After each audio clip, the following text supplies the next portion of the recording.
You're listening to the Huddle Up Podcast with Chad Jensen and Zack Kelberman. Join Broncos Country's deep divers at milehighhuddle.com and sound off. And now it's time to drop some knowledge. Okay, we are live, but we gotta let it breathe for a moment here as we bring on our awesome, lovely, phenomenal Facebook community, and then we're going to get things cooking proper, and we are almost good. Welcome in, everybody, to the Huddle Up Podcast, presented, as always, by Mile High Huddle, powered by Blue Wire Pods. I'm your host, Chad Jensen, and with me, my fellow football priest, the deputy editor as well of milehighhuddle.com. He is Zack Kelberman. Zack, last night we titled our podcast around the finality of what it would mean, perhaps, to the Broncos' hopes of maybe getting an Aaron Rodgers if he were to retire, as the rumors kind of had it angling toward, right? But today it was blockbuster after blockbuster tweet from Adam Schefter. A-Rod is sticking around in Green Bay for at least 2021. So for those who don't live on Twitter, bring everyone up to speed on what we learned today, what's going on with Aaron Rodgers and the Packers. Well, apparently, and it was preceded by Mark Murphy and Brian Gutekunst. They had a shareholders meeting at Lambeau Field where they said that they hope for a resolution with Aaron Rodgers. And sure enough, an hour later, Schefter and Rappaport reported that he's expected to return with, as Schefter put it, concessions that were made. So he's getting no additional money, no more guaranteed money, but he's given more say in his future. It seems like he can pick where he wants to go starting in 2022. I think they're going to make some personnel moves that he signed off on, maybe Devontae Adams, his extension. And overall, I think they were just acquiescing to what Aaron wanted behind the scenes. We don't know what that is yet. But for right now, he is locked into coming back for Green Bay for the 2021 season, maybe 22 also, depending on how this year goes. But the tea leaves are saying he's back for one more year and then a trade next offseason. So the dream is not dead for Denver. It's just dead for now. Yep, kick that can on down the road. We're excited, gang, because we have Mile High Huddle's analytics expert, Thomas Hall, who's going to be joining us here on the show in just a few minutes. He had an interesting article today on Drew Lock that yielded some interesting stats, analytics on Drew that kind of paints a relatively bleak picture about what his future might hold. And we're going to talk to him about that. We're going to try and understand some of the data and what it all means and try and interpret that a little bit for you. But before we grab Tom, real quick, the other big tectonic shift, really it started, Zack, last night as we were going live. We didn't really touch on it much, but today it kind of blossomed further. The Texans acquiesced. They're willing to talk trading Deshaun Watson. So how much of a realist, you had an article at MHH, I can pull that up while we're talking here, but is this a realistic thing for the Denver Broncos, or is he still too radioactive to even contemplate this if you are George Payton? Well, if for my money, if you have 22 allegations still unresolved of sexual misconduct, you're kind of radioactive to me. And on top of that, I think it was Tom Pelissero from NFL Network reported that Houston would want 5 total draft picks, 3 first-rounders included, and starting caliber players in that deal. It is way too far, even for someone as talented as Deshaun Watson. And unlike A-Rod, he has longevity. He's only 25, not 37, but 5 total draft picks, maybe a starting player like a Draymond Jones, for example. It's just way too much for someone like we've written about. You can see right there, those accusations are not yet dealt with. They are not yet completed. The NFL is going through their investigation. The Houston Police Department is going through their investigation. But he hasn't landed, though, on the commissioner's exempt list right now, like Michael Fabiano says there.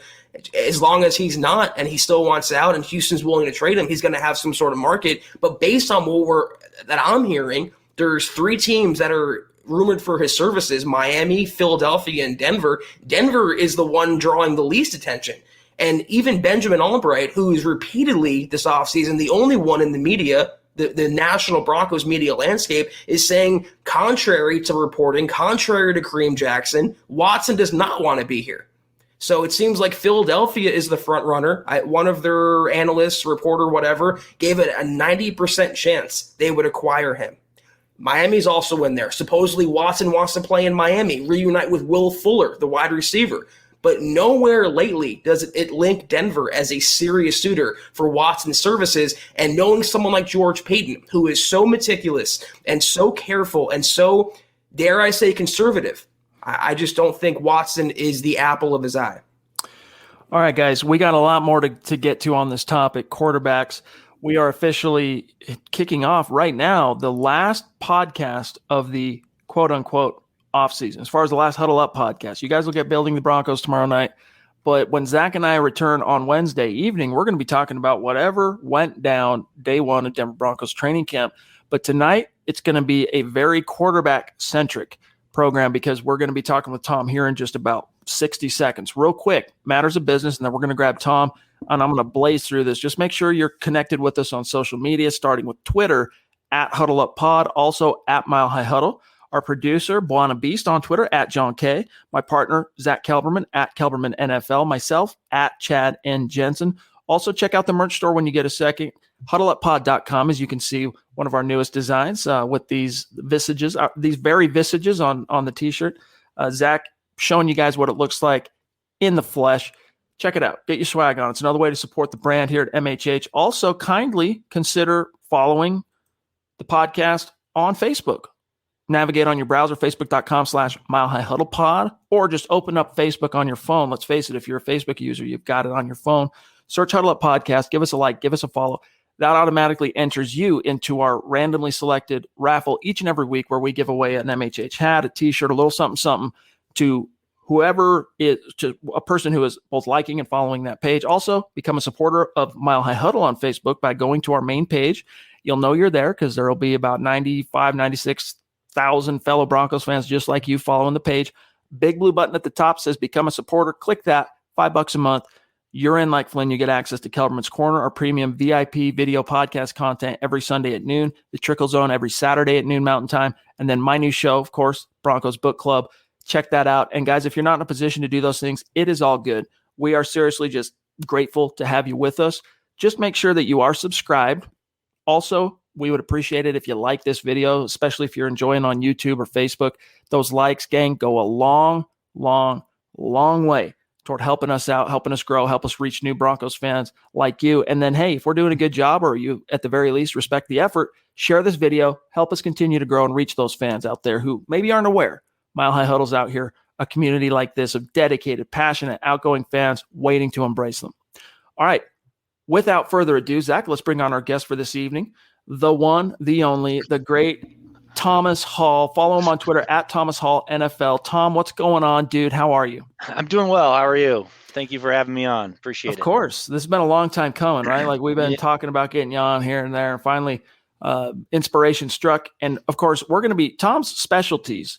For most of you know this that are consistent readers of milehighhuddle.com, but Tom's specialty is not only analytics, but also Hall of Fame. This dude's brain on anything Bronco Hall of Fame related, it's like a Rolodex, dude. And so, Tom, we're going to get you back on what is it, August 19th? I'm trying to remember the HOF dates when they're doing the presentations and the speeches. Yeah, that sounds about right. I don't know the exact date either, but I'm looking forward to it. Yeah, definitely. We'll check the dates tonight after the show and set it up to where our schedule is good for you. It's good for you as well.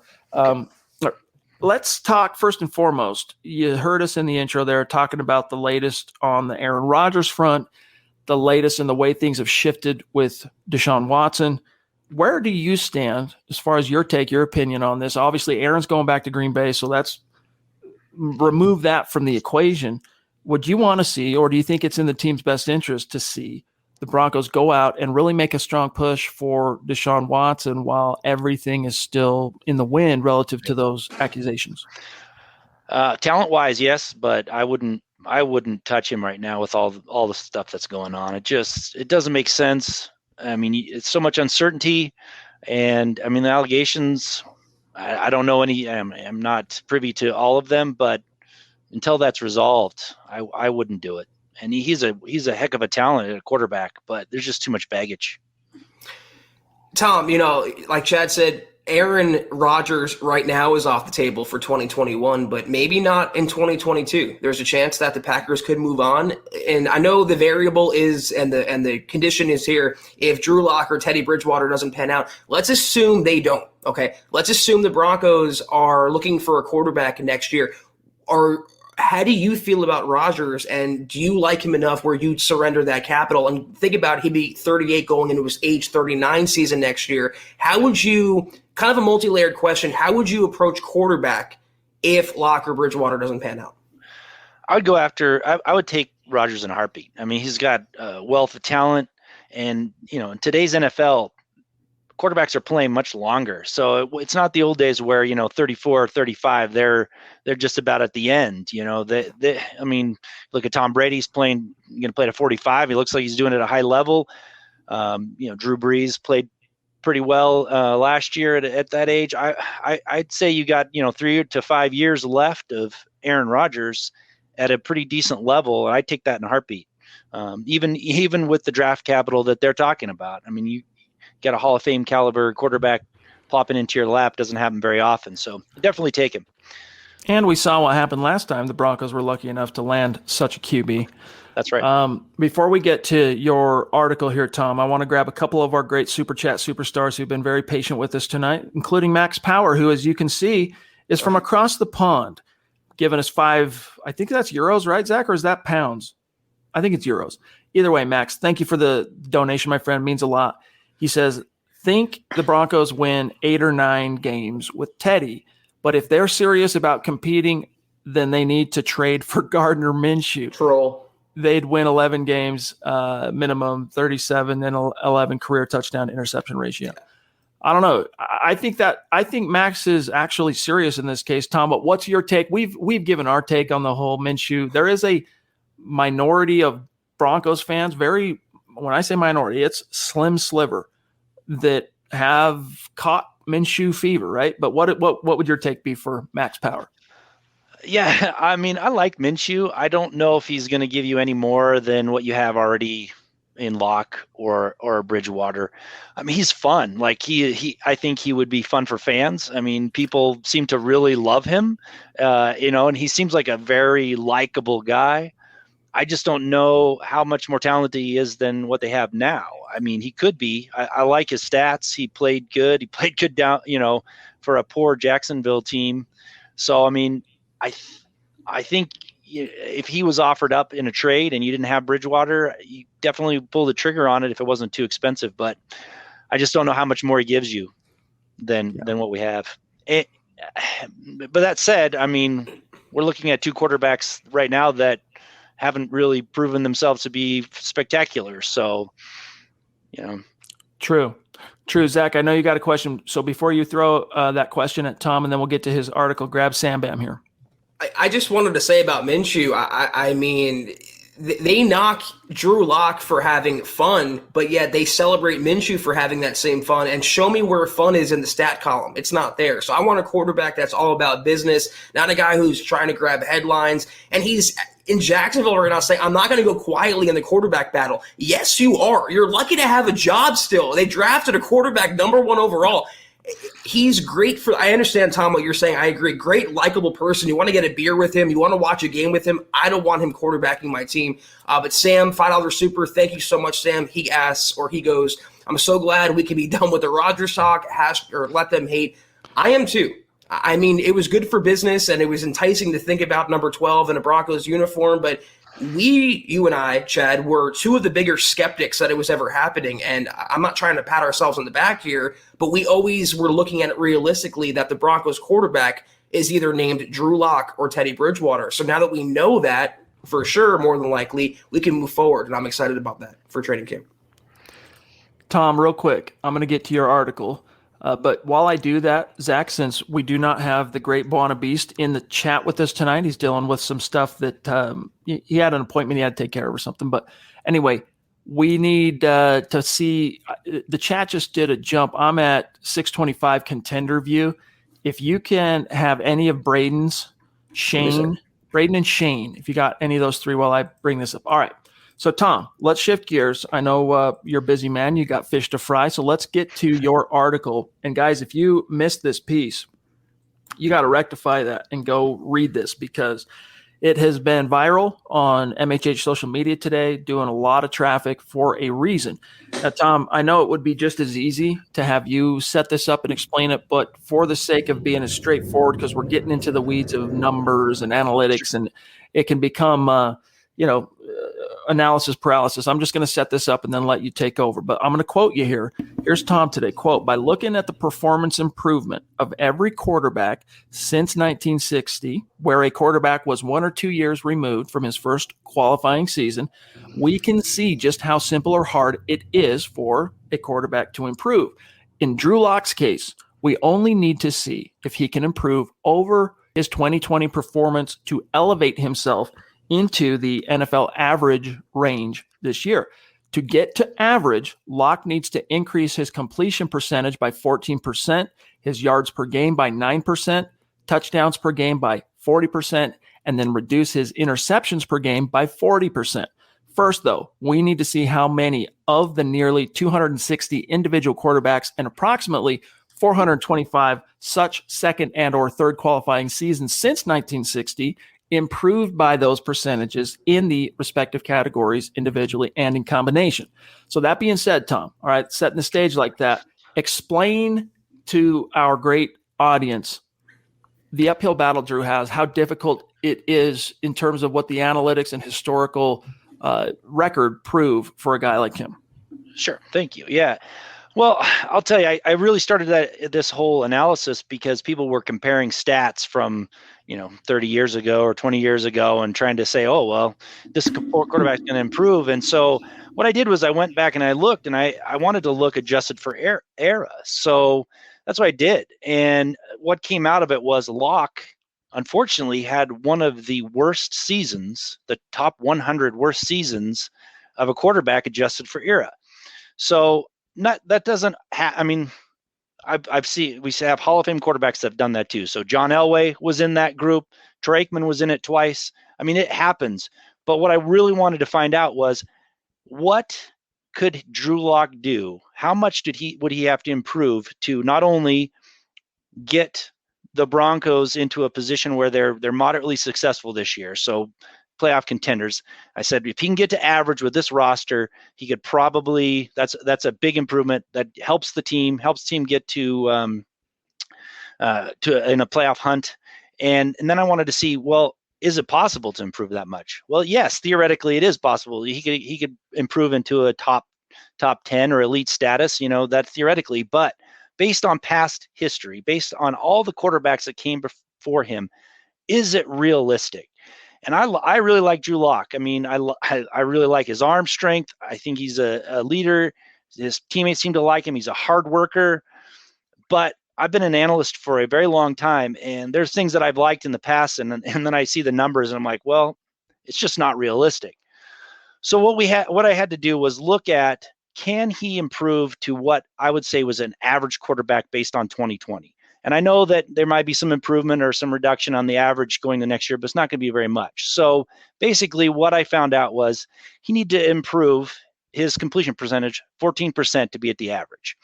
Well, looking back in history, since 1960, including the AFL, only 15% of the quarterbacks in their second or third qualifying season removed from their, not rookie season, but their first season that they played that could qualify, actually did that. 52% improved their yards per game, 9%, which is Drew Lock needs to improve yards per game.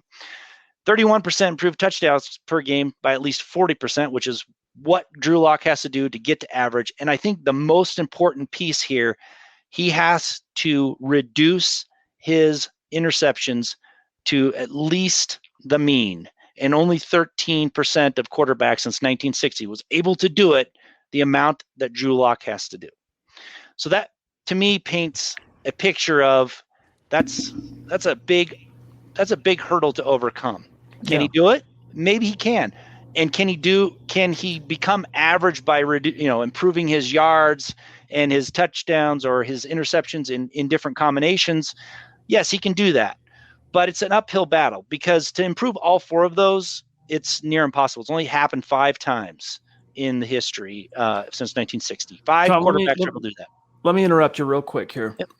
Because as you said, hey, the stats, the numbers, these are the facts. And guys, in case you missed that, what Tom is saying, that of all those quarterbacks since 1960, only 15% of them were able to improve their completion percentage by at least 14%, which is what it would take for Drew to get his completion percentage into the NFL average ballpark.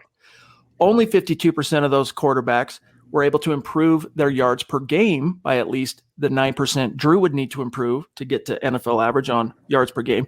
31% improved their touchdowns per game to at least 40%, which is what Drew would need to do, and 13% improving their interceptions per game by dropping it 40%. Now, here's the thing, though, to give fans a little bit of hope, right? Because there are outliers. There are little wrenches that get thrown sometimes into formulas and things like that you can't always foresee. In the case of Drew, I want you to talk about let me see. Yeah, right here. The unique aspect of what he encountered, because you're going off his 2020 body of work. And 2020 was such a weird ass year for every quarterback under the sun, but especially the young guys out there trying to make that leap, whether they were rookies, first year, second year, third, whatever, and how much that outlying factor, right, of how weird 2020 was, maybe could fudge these numbers somehow in terms of us trying to predict or project forward what he could do in year 3. Absolutely. I mean, it is true. He had the stack. I mean, not only did he change offensive coordinators, he didn't have a training camp. He was hurt in his first training camp, pretty much, going into preseason and as a rookie. I mean, he definitely has not had the benefit of a complement of training camp and the same, familiarity with the system, not having rookie receivers. So there, that has to be taken into account. But I will say, we've had in this data set, we've had strike seasons. We've had other quarterbacks that have endured some sort of, adversity as they're trying to improve.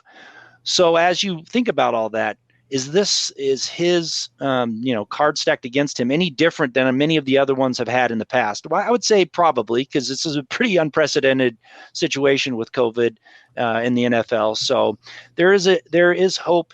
And I also would like to say this too. Like, I think that you should take this and think about in a positive light as well, is don't look for Drew Lock to become an elite quarterback next year or this year, because it's probably not going to happen. But if he can get to average, that is going to send a huge signal to not only the front office about his improvement and what he could do even the following year, but it also should put the Broncos into a winning situation.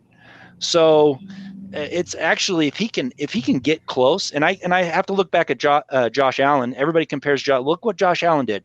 I actually looked at what Josh Allen did in 2019 instead of 2020 to compare to Drew Lock. Face it, Josh Allen was in the same boat. It was a terrible season. In fact, he was in the top 15 worst seasons of all time, adjusted for era, based on what I was looking at. But his next year, he improved significantly. He almost hit all 4 of those categories that I'm talking about for Drew Lock. Mm-hmm. He almost improved all 4 of them to the requisite amount to get to average. And he was just below average that year, and then took that next step.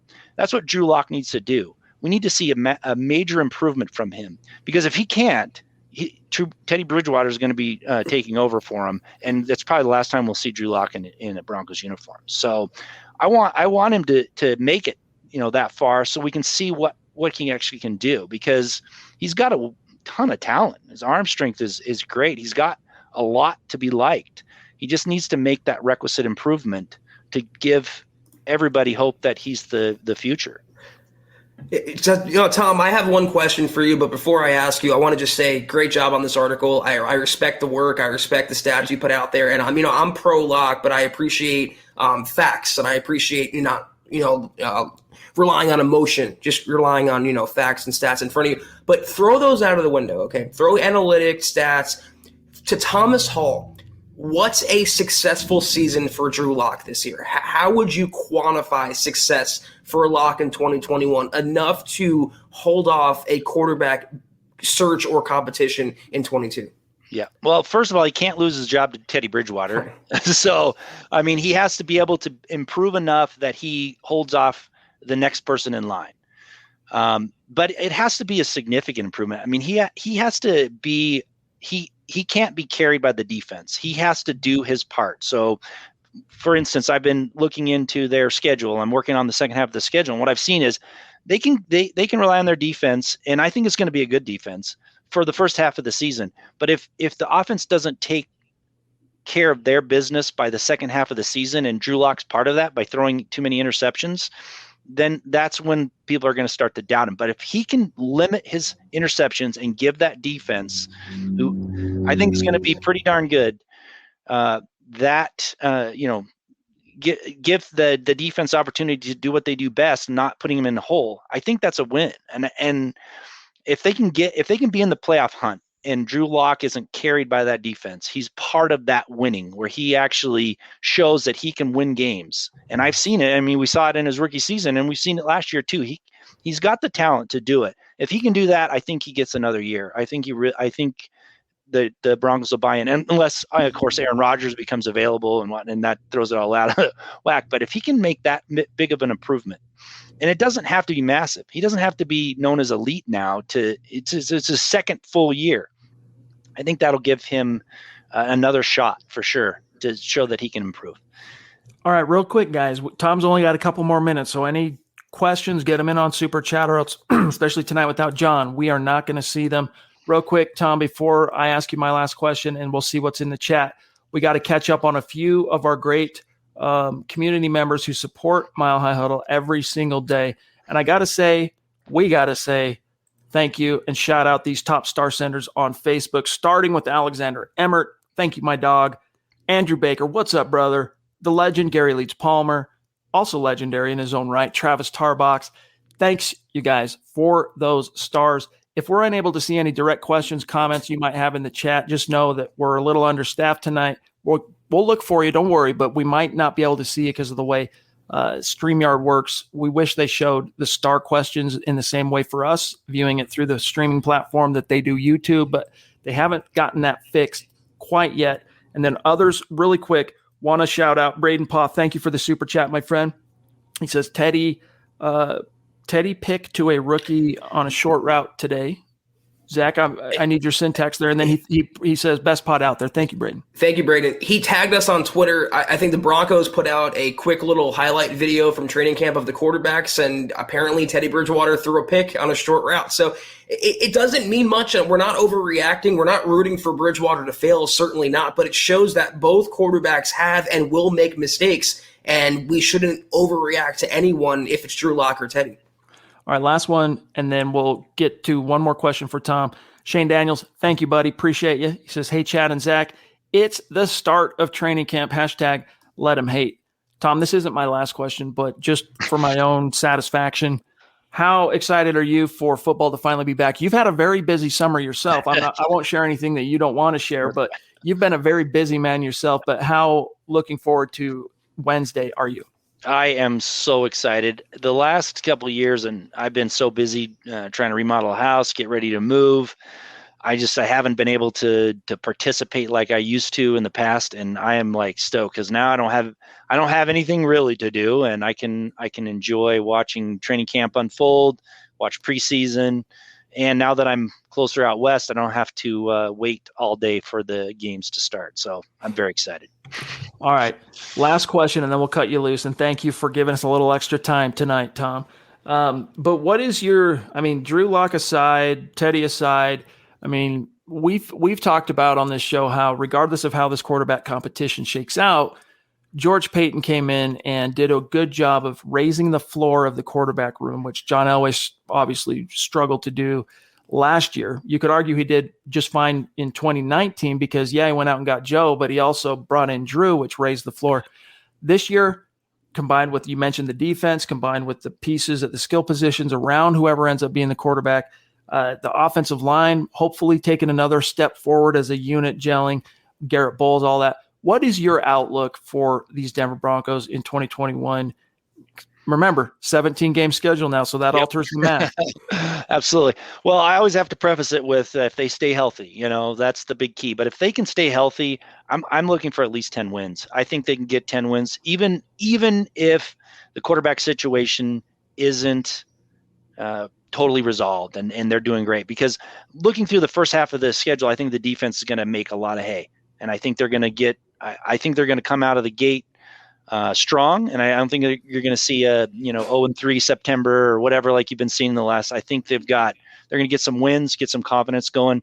I actually, if Drew Lock can get close to average, I think 11 wins is in their grasp. I think they're in the playoffs, and from there with the defense, we've seen it before. If they're as good as they're showing on paper, they can make a run, but they have to get there first. But I think they will. I think they're going to make the playoffs this year. All right, Zach, unless you had anything else, we'll cut him loose. One little addendum. Thomas, does your win total, is there any variation if Teddy Bridgewater starts in your eyes? Do they still win 10 games? Is it less? Is it more? How do you see it? I think so, because I think you're looking at an average quarterback as it is. So if Teddy Bridgewater's starting, I think they're still gonna have the same record as if Drew Lock starts and keeps his job, which means he's made improvements. So I think they're either way. I think they're going to get to 10 wins. It's great for us to talk to a guy who's very left brain oriented because we're a couple of very right brain oriented guys. And so it's really good to get that balance. But Tom, thank you so much for making some time for us tonight, my friend. Guys, make sure you're following Tom on Twitter, as you can see on screen here, at Thomas Hall NFL. And then go read his piece. I put the link in the chat, you guys. You can either read it while you're listening or check it out after the pod, but make sure you get that read under your belt. You need to, especially with training camp opening up on Wednesday. Very timely article, Tom. I'll echo Zach. Well done, my friend. Excellent piece. And like I said, check your schedule. We'll see when the Hall of Fame thing is. We'll have you on that week for the Hall of Fame. It'll be fun, man, to really celebrate. Definitely. 3 Broncos getting up there talking about the Hall, going into the Hall of Fame, being enshrined. So we'll look forward to talking to you then. It's long overdue to get more Broncos in the Hall of Fame, so I'm glad to see it. But thank you very much for having me on. I really appreciate it. All right, brother. Good one. Thanks, Tom. Thank you. We'll talk to you soon. Follow him on Twitter, gang, at Thomas Hall NFL. Lots to kind of react to what we just went through with Tom. But first, Zach, without John here, let's catch up on a few super chats, including Contender View, who's been a patient boy. Thank you, my friend, for the super chat. He says, Chad, did you lose some LBs? I have lost a little weight, but it's pretty negligible, to be honest with you. I've over like the last, since my son was born, so 2 months or so, I've lost somewhere around 7 pounds. So I don't know what you're seeing, my dog, but I don't think it's enough, Zach, to show anything on screen. Maybe it's just the new lighting in this new studio I built. I don't know. I think Contender's just thirsty. Buy him dinner first, Contender. No, we appreciate you, though. Chad, you look good. Preach. Before I forget, shout out to Christian, whose birthday it is today. All right, Christian De Jesus. Happy birthday. Out in Las Vegas, the lifeguard extraordinaire. Happy birthday to you, my friend. All right, let me see what else we've got here because we've had – here's Mike Postle. Real quick, I'm going to read this from the chat because it's a big comment. Mike says, called exactly what happened months ago, aware of why Rodgers was upset and what his plan was, and was clear Green Bay was not trading him this year. Just wanted to shout out those who doubted it. We can finally get back to some normalcy until the next good quarterback becomes available, and the Lock haters can argue about how we need him. Zach, you can't argue with anything he said there. However, or maybe you can, I can't, but Drew Lock can make that a non-issue if he goes out and takes care of business. And I think that's the point that our critics about the Lock, our opinions on him, that's what they're forgetting here. We're saying, and we are genuinely advocating for Lock to not be the Broncos quarterback if he fails in this audition. It's up to him completely. He has his job as the Broncos quarterback up in the air in his hands. He has his future in the NFL as a starting quarterback in his hands. He controls his own fate. And like you said there, he can end these narratives. He can deliver the Broncos back to the playoffs. He can make them relevant again, or he can not take the mantle. He can not rise to the challenge. He can fail the test. Whatever cliche you want to use, it can go both directions. And if it goes the other way, the way that Chad and I and some other people don't see it going, they will be the first one to say he's not it, he shouldn't be it, never will be it again. Andrew, thank you for that super sticker, my friend. We don't have the extraordinary talents of John with us tonight to do the share screen to show the sticker, so we don't know what the emoji might look like, but thank you, my friend. Acid hippo. Yeah, is it the acid hippo? Also, Steve Hearn jumping in with a Thank you. super chat. Thanks, buddy. All right, I'm gonna sift through here, see where we're at, and then I want to react a little bit more to some of what Tom had to say here. Here's Steve Hearn with another super chat and a question/comment. Appreciate you, Steve. He says, I'm glad. And by the way, Steve, if you're on Twitter, are we connected? Make sure you reach out to us and do one of these so that we can stay connected on Twitter, keep the conversation going. We like to stay in touch with our super chat superstars. He says, I'm glad Rodgers and Watson reported less distractions. Tired of hearing Drew blamed for 5 years of futility. Not all Broncos woes are his fault. Indeed. Yeah, locked arrangement syndrome. It took on epic proportions for a while there, Zach. It's kind of dialed back a little bit for whatever. Maybe it's just kind of the sleepy, side effect of the NFL summer, but it hasn't been as deranged.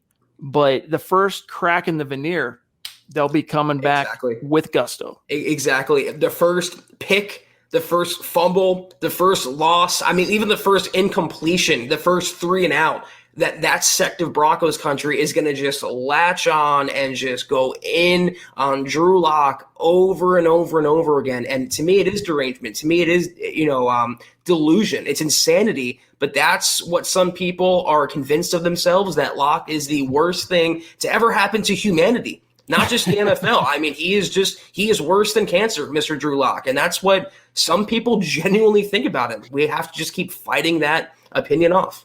Andrew, what's up again? Thanks, buddy.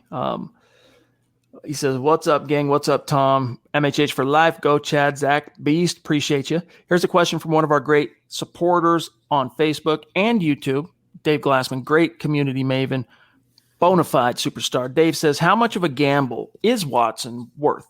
Next year's first rounder and second rounder? So, Zach, let me put it to you this way. Let's say you could... What's a plausible, not just plausible, but what would you give up for Watson, if anything, considering that he's still in the weeds with these 22 allegations? Well, it's so tough because I'm trying to toe the legal line here.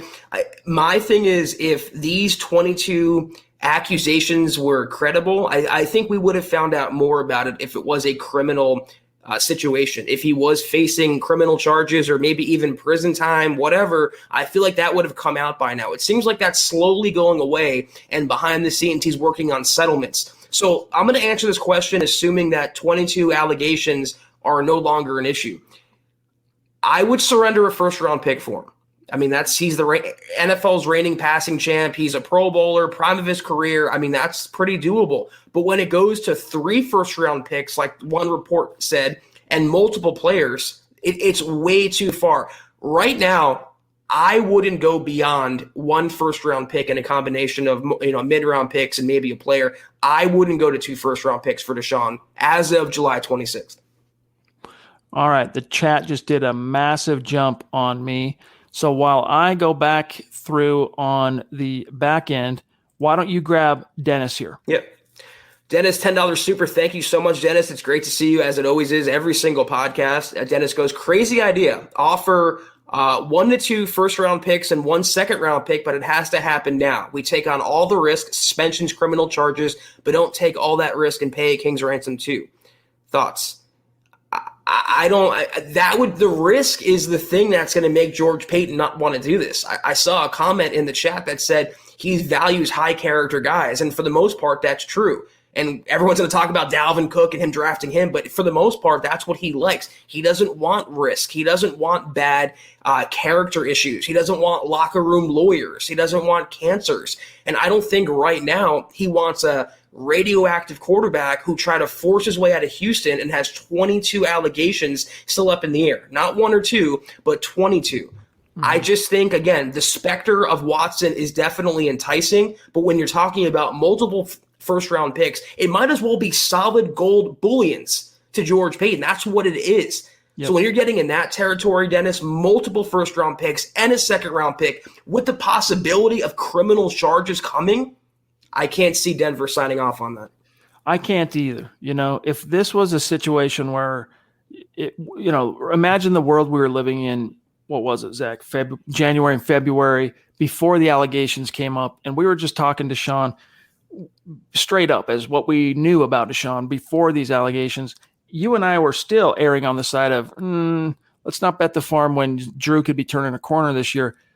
Now you've got the allegations. I'm all about staying away. I'm sorry, guys. I'm staying away from Deshaun Watson. And I think George Payton, being the pragmatist that he is, probably shares a brain on that. Michaela with a very, very, very generous super chat. The Duchess jumping in. I'm sorry we can't show your actual super chat. We're having to reverse engineer it, but we wanted to make sure to get you your love and just how much we appreciate you. She says, personally, I am very excited to see the new improved lock. # let him hate. Thank you so much, Michaela. We love you. It's so amazing to me, Michaela, every single podcast, your generosity. Thank you. Thank you. Thank you. I'm excited to see Locke for sure, but I'm also excited to see Bridgewater. That's coming from a Locke fan. I'm excited to see the Broncos offense. I'm excited to see the defense. I'm excited to see every new player, returning player, Vaughn coming back, Vaughn and Chubb together, the new secondary. Michaela, I'm just excited and happy that football season is here. Training camp is here. Let's go. Finally here. Thank you, Michaela. You the bomb. Here's Toffer from Great Britain. Thank you for that super chat, my friend. He says, Locke is good. He just needs games for experience. We agree with you on that. And it's one of the reasons why I was a little bit skeptical, Zach, about the notion of even splitting reps 50-50 with Teddy, because this is a guy that was robbed of the reps that he needed. I mean, guys, I want to remind you, you've heard me, those of you who are listening every day, this is nothing new to you, but we got a lot of people that are first-time listeners every single show. And then we also have people that during the 6-week NFL summer, they pop in and out. They're not really listening every day per se. But listen to me, all right? Drew Lock, I'm going to say it in a different way. Pat Shurmur said during OTAs, when they were completed, Zach, all right, mini camps in the books, make him available. How did it go, coach? Oh, it was great. We got half a season's worth of reps in OTAs. So not only did Drew lose half a season worth of reps because he got no OTAs last year in a new system, but multiply that by whatever number he lost through preseason opportunities that were squandered and training camp. Yes, did the Broncos have a training camp, Zach? Of course they did, but it was not a traditional normal training camp. The reps even then were limited compared to what a traditional training camp looks like. So I'm on the same page with you, my friend Toffer, that Drew needs as many swings at the plate as he can get. But the Broncos just, look, it's not all Drew's fault, as we say on this show. It's not his fault that they were a complete crap show for the 3 years before he showed up. And even his rookie year where he came in and went 4-1, it's not his fault that they decided to go with Joe Flacco to start that season. It's not his fault that they decided to keep him on injured reserve for 6 weeks longer than they needed to. Like, he was healthy after week 5, week 6, if I'm remembering right. They didn't activate him until week 13. None of that's Drew's fault, but he does get the blame for it. And that's why, whether it's fair or not, Zach, the Broncos are no longer in a position to be patient in the traditional sense that you would with a highly drafted quarterback. It's, you got to put up or shut up. And so he's going to have to split the reps. But if he does win this competition, every single rep in a live bullet situation, whether it's a preseason game or NFL game, I mean, it's like a college education. I mean, you mentioned the reps, and literally losing those reps, that impacted having what was training camp last year. But how about the psychological impact? That was Locke's first full season as a starter, and he was navigating a pandemic. Social distancing and masks, and everyone was worried about catching the virus. I mean, it was the furthest thing from normalcy. So he had that to contend with after only playing in 5 games as a rookie. He won 4 of them, by the way. People forget that.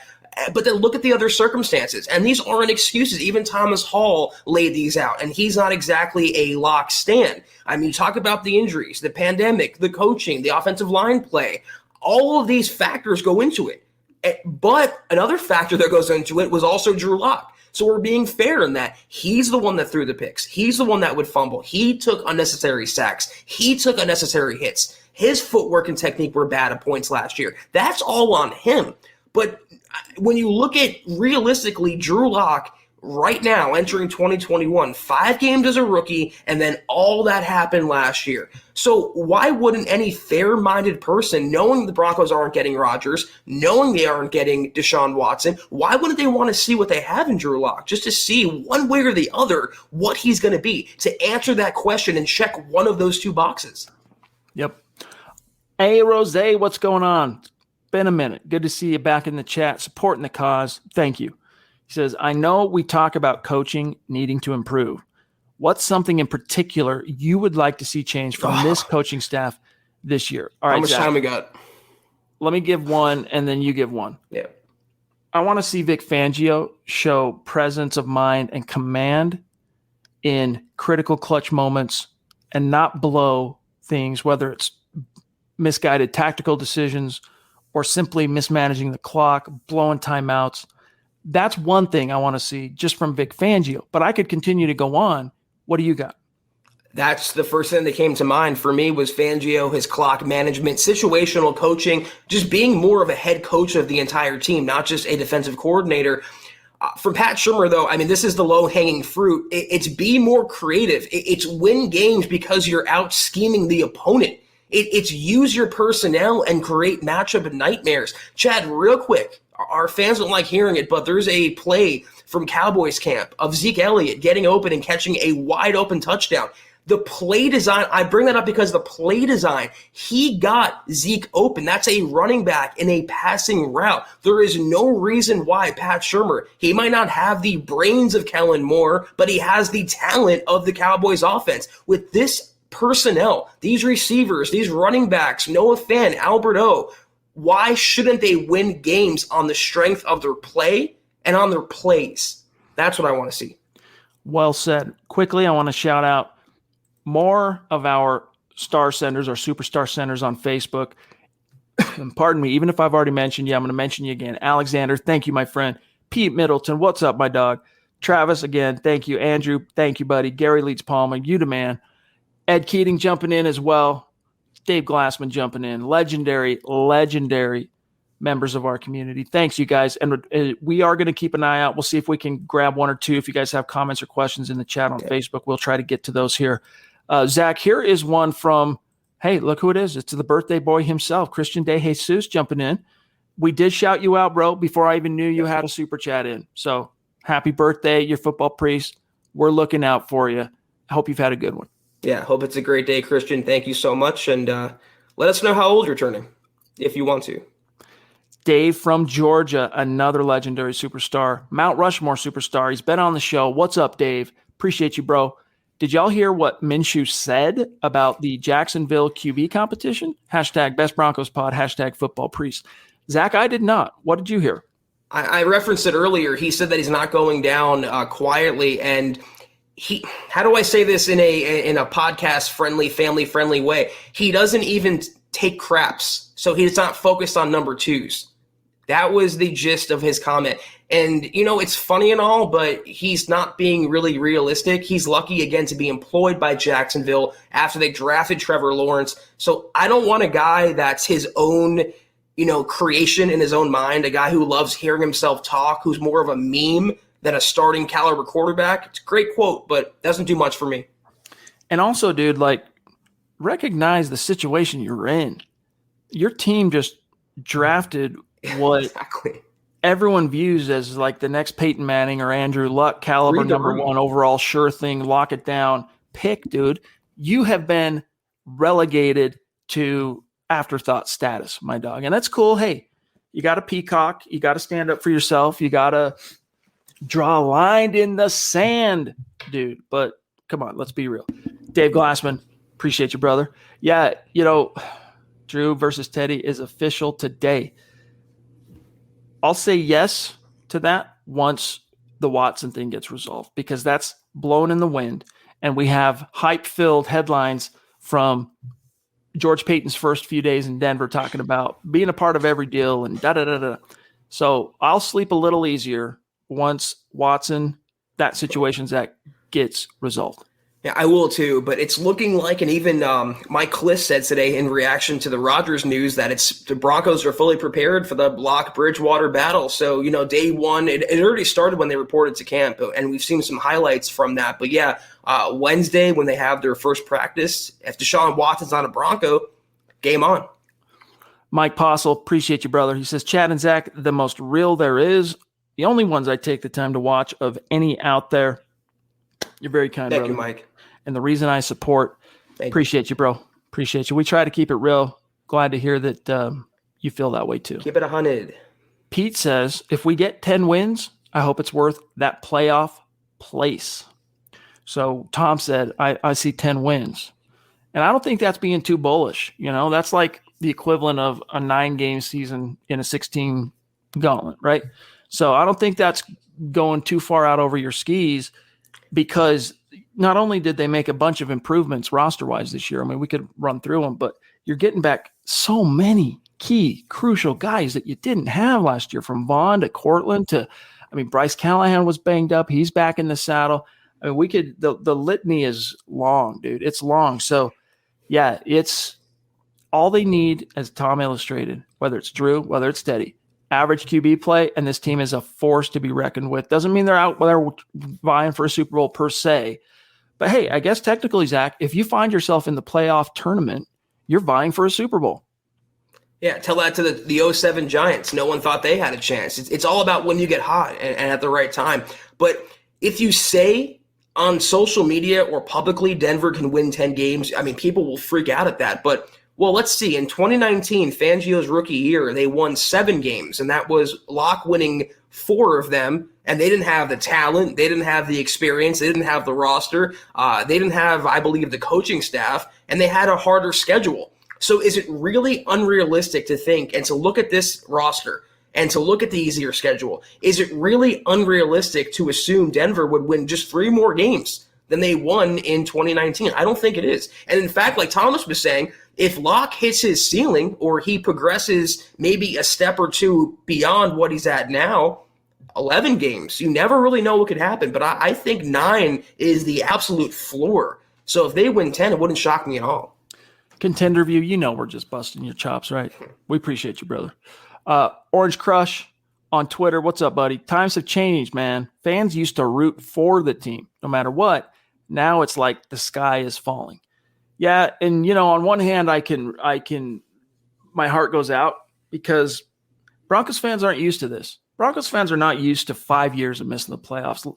Broncos fans are not used to 4 consecutive sub 500 seasons. So on one hand, I can understand how, the thread is getting pulled out of the sweater and some fans are unraveling a little bit, right? I get it, but pump the brakes on the Drew Lock derangement syndrome. It has died down a little, so hey, we'll take it. Yeah. All right. We are at 52 minutes. It's about time to bounce on out of here. Here's Ed's comment from his stars. Appreciate you, bro. Hey, Chad and Zach, just showing some love. Hit the like button. Yes, guys, please. We've got a few hundred on YouTube watching. We got a few hundred on Facebook watching. Guys, please, if you're enjoying this even one whit, make sure you like the video. Appreciate you. Thanks, Ed. Thanks, Ed. All right, let me see. Travis Tarbox. Is Bradley Chubb a full go for training camp? Mm-hmm. He is. They only put 3 people on the pup for what it's worth. And Chubb, he had that procedure.